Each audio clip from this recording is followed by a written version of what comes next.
ऐतिहासिक, शैक्षणिक, साहित्य व संस्कृतीची जोड म्हणजे स्मार्ट पुणेकर न्यूज। जो दिल्ली में आप बैटरी के बारे में शो देने वाले हो, क्या कहना है आपका उसके बारे में?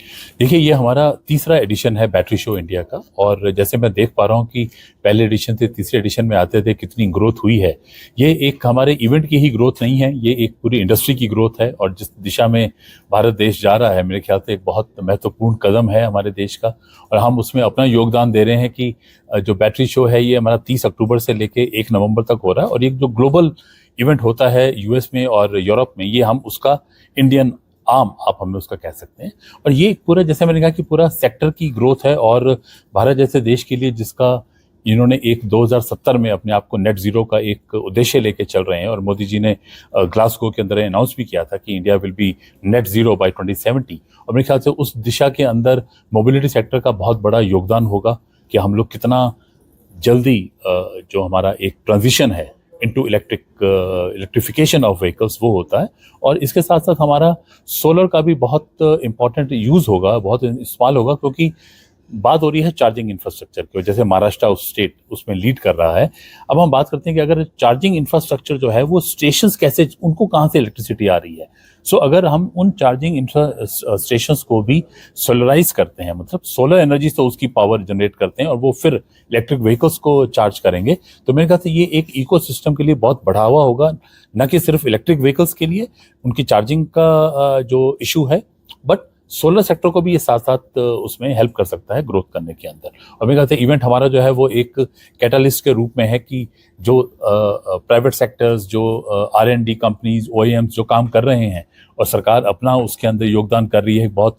जितना भी आप अपस्ट्रीम की तरफ जाएंगे सरकार की, वहाँ पे प्रोडक्शन लिंक्ड इंसेंटिव्स हैं, PLI स्कीम्स हैं, और उनको एनकरेज कर रही हैं R&D के लिए। और जैसा हमने अभी पूरा डिस्कशन के अंदर सुना प्रेस मीट में कि सरकार बहुत ही सेलेक्टिव वे के अंदर अपना फंडिंग दे रही है, क्योंकि वो रियल जो R&D है उसको प्रमोट करना चाहते हैं।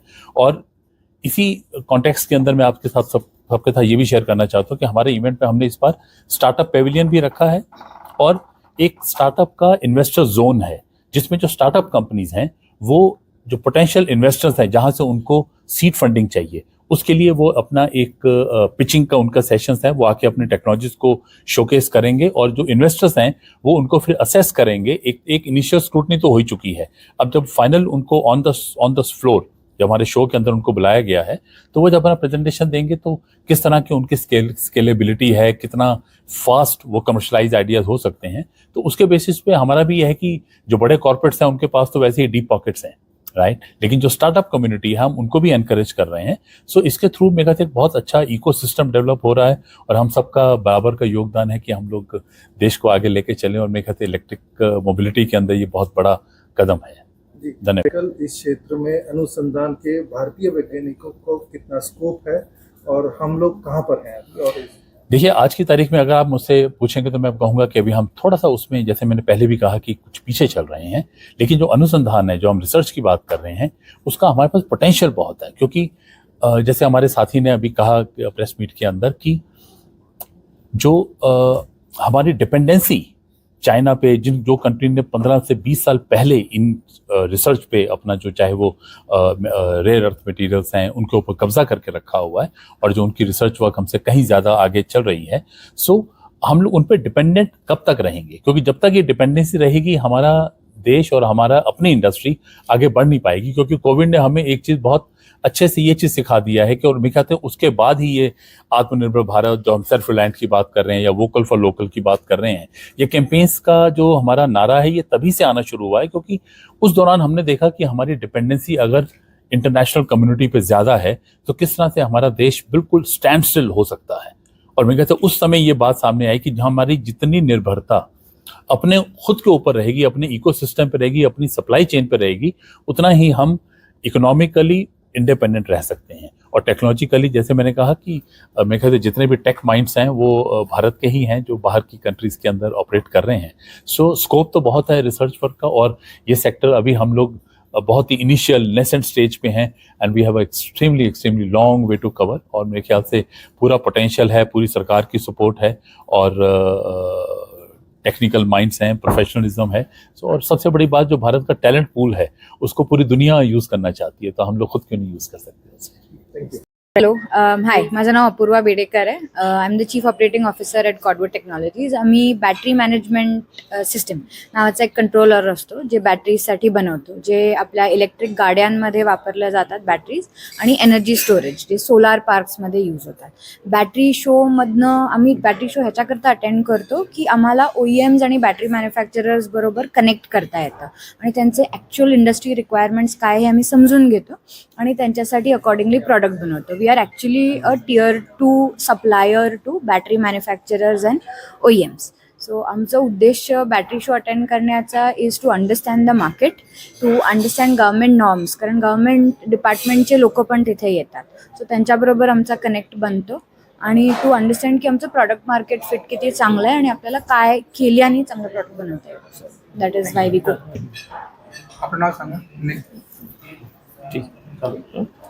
Hello, hi, I'm Prajot Sathe, currently working as the Research Director with Frost & Sullivan, tracking the electric vehicle market. In today's session, we spoke about the recent trends which are upcoming in the Indian market, which basically focus on the electric vehicle component localization, supply chain localization, and how different OEMs are introducing premium features on mass market electric vehicles. Apart from that, the trends also cover the advancements in battery technology, which is happening, where the cost of the battery is likely to be reduced with the advancements that are happening with the adoption of different chemistries, and this will ultimately be passed on to the end user of electric vehicles. Now, apart from this, what we also see is the development of charging infrastructure in the Indian market, where we see a lot of companies coming together on a common platform and forming an alliance where they could cater to the Indian market and provide dense electric vehicle charging infrastructure. Apart from that, what we also see is a lot of alternatives coming up, where we see on the other hand the development of pure battery electric vehicles happening. We also see the hybridization of powertrains, where we see mild hybrid technology and full hybrid technology making its way to the Indian market. Now, apart from this, if we have to talk about some of the numbers, in 2024 in India, passenger car market, they sold about 99,000 and few hundred units. In 2025, the same number, according to the Frost & Sullivan analysis, is likely to finish at about 130 to 140,000 units. So that's what we see, and majority of these vehicles would be battery electric vehicles, and only a few 1 or 2% of that would be plug-in hybrid electric vehicles. Now, if we have to talk about the long-term scenario, the penetration of electric vehicles is likely to reach about 8 to 10% by 2030. So this is, I'm talking about passenger cars. About 700,000 units would be sold by 2030 in the Indian market, which would account to about 7 to 8% of the total passenger vehicle market. So we would be sharing more insights during the battery show during 30th, 31st October and 1st November in the upcoming event happening in Greater Noida. Thank you. Hi, I'm Ramnik from Gamma Technologies.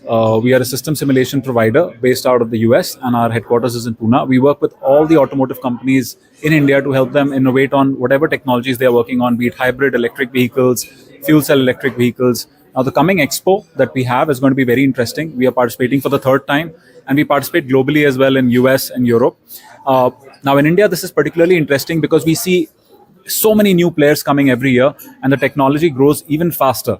So I'm very excited to be there and meet everyone and interact and see what the new technologies are coming and how we can collaborate with all the industries participating to see how our products can help them innovate faster and really make the product first time right. Thank you.